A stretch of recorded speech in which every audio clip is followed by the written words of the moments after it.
நண்பர்கள் அனைவருக்கும் வணக்கம்ங்க. பாண்டிச்சேரியில் இருக்கிற ஒரு ஃபேமஸான ரெசார்ட்டுக்கு தான் இன்னைக்கு நம்ம வந்திருக்கோங்க. இந்த கஸ்டமர் பிரான்ஸ்ல இருக்காருங்க. ஏற்கனவே 2 வருஷத்துக்கு முன்னாடியே நம்ம பயணியர் பயோடேங்க் 4000 லிட்டர் இந்த ரெசார்ட்க்கு ஃபிக்ஸ் பண்ணி கொடுத்துருந்தோங்க. இந்த கஸ்டமர் நம்மளை காண்டாக்ட் பண்ணிட்டு டேங்க் ரொம்பவே சூப்பராக ரன் ஆகிட்டு இருக்கு, எங்களுக்கு ரொம்பவே சாட்டிஸ்ஃபைடு. இப்போ ரெசார்ட்டை எக்ஸ்டென்ஷன் பண்ணிட்டு இருக்கோம். திரும்பவும் 10 பேர் யூஸ் பண்ணுற மாதிரி எங்களுக்கு டேங்க் தேவைப்படுதுன்னு சொல்லியிருந்தாங்க. ஸோ இங்கே நம்ம இப்போ ஃபிக்ஸ் பண்ணி கொடுக்க போகிற சைஸ் 1500 லிட்டருங்க. டெய்லியும் 10 பேர் வரைக்கும் யூஸ் பண்ணுறதுக்கு இந்த டேங்க் சைஸே போதுமானது. இப்போ நம்ம ஃபிக்ஸ் பண்ணி கொடுக்க போகிற இடம் சுற்றியும் மரங்கள் அதிகமாக இருக்கக்கூடிய இடங்கள்ங்க.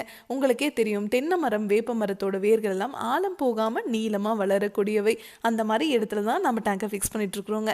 இந்த மாதிரி இடத்துல நீங்கள் கான்க்ரீட்டில் செப்டிக் டேங்க் கட்டினீங்கனாலும் சரி, இல்லை பயோ டேங்கே பார்த்தீங்கன்னா கான்க்ரீட்லேயோ இல்லை பிவிசிலேயோ இல்லை சிங்கிள் லேயர் எஃப்ஆர்பி மெட்டீரியல் இருக்க பயோ டேங்கை வாங்கி ஃபிக்ஸ் பண்ணிங்கனாலும் சரி, மரத்தோட வேர்கள் வந்து இந்த டேங்கை துளையிட்டு உள்ளே இருக்கிற மனித கழிவுகள் வெளியே வந்துருங்க.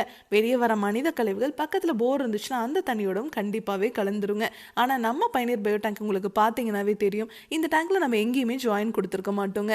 ஒரே சிங்கிள் பீஸ் மோல்டாக தான் இந்த டேங்கை நம்ம உங்களுக்கு செஞ்சு கொடுக்குறோம். அதனால் இந்த டேங்க் லீக்கேஜ் ஆகிறதோ துருப்பிடிக்கிறதோ இதுலேருந்து தண்ணீர் ஓவர்ஃப்ளோ வெளியே வரதோ இல்லை எவ்வளோ மழை பெஞ்சாலும் சரிங்க, வெளியே இருக்கிற தண்ணி ஒரு ட்ராப் கூட இந்த டேங்க்குள்ளே வராதுங்க.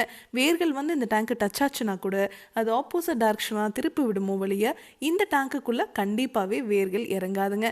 அதனால தான் நம்ம பயணியர் பயோ டேங்க் உங்களுக்கு டேங்குக்கும் 50 வருஷம் வாரண்டி, பாக்டீரியாவுக்கும் 50 வருஷம் வாரண்டி கொடுத்துருவோங்க. இப்போ செப்டிக் டேங்க் நீங்கள் கட்டுனீங்கன்னா அது ஒரு ஸ்டோரேஜ் டேங்க். அது மனித கழிவுகளால் நிறைஞ்ச உடனே நீங்கள் லாரி வச்சு க்ளீன் பண்ணி ஆகணும் இல்லைங்களா? ஆனால் நம்ம பயணியர் பயோ டேங்கை நீங்கள் ஃபிக்ஸ் பண்ணிட்டீங்கன்னா இந்த டேங்குக்குள்ளே மனித கழிவுகள் வரவே உள்ளே இருக்க பாக்டீரியானால க்ளீன் ஆகிட்டே இருக்குங்க. அதனால மனித கழிவுகள் இந்த டேங்க்குள்ளே ஸ்டோர் ஆகாது. அதனால நீங்கள் என்றைக்குமே இந்த டேங்கை க்ளீன் பண்ண தேவையில்லைங்க.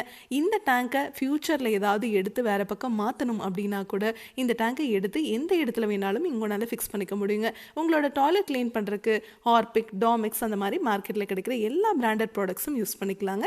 ஆசன் மட்டும் யூஸ் பண்ணக்கூடாது. நம்மக்கிட்ட 1200 லிட்டர்லேருந்து 60,000 லிட்டர் வரைக்குமே டேங்க்ஸ் அவைலபிளாக இருக்குங்க.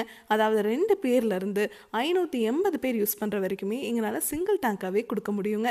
இதை பற்றி உங்களுக்கு இன்னும் டீட்டெயிலாக தெரிஞ்சுக்கணும்னா பயணியர் பயோ செப்டிக் டேங்க் அப்படிங்கிற யூடியூப் சேனலுக்கு போய் பாருங்கள். Thank you friends.